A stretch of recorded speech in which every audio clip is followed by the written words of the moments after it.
Tonight's Columbus City Council meeting, councilmen voted to require the Premier Lounge to cut its hours of operation. The probation comes after a number of incidents at the club. Our Jory Talley joins us in the studio now with more on that. After a deadly officer-involved shooting this past Saturday, the city looked at past disturbances, calls, and investigations at the business. That investigation led to the city to demand a 10 p.m. closing time.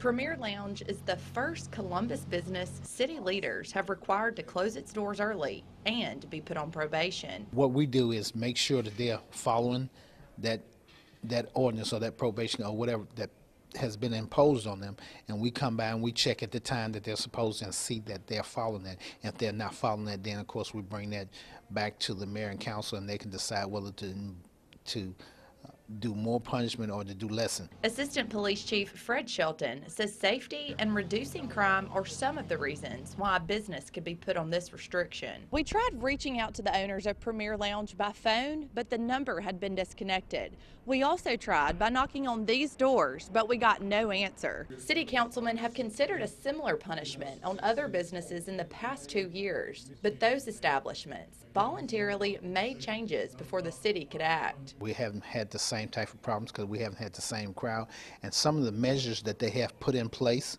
have helped us with our job to do it better, because again, they're working more closely with us, and a lot of the suggestions that they had to make their business better were suggestions that we had for them. Some suggestions include security guards and liability insurance, along with surveillance cameras. Not only did they install cameras, but we showed them in the areas where the cameras need to be, and they allow us to get the video, so we know where the video is, we know where the cameras is, so if we have an occasion to a crime or something, we can know where that video and know what was captured. Shelton says his experience tells him an early closing time will most likely lead to fewer crimes and calls officers have to answer at the club. Repeated places with larger crowds, that means we're going to have to put more manpower there. Again, what that does is that take away from the overall protection of the city, because if we got officers from different places, they're not covering their beats like they should be properly beat, and there's something could occur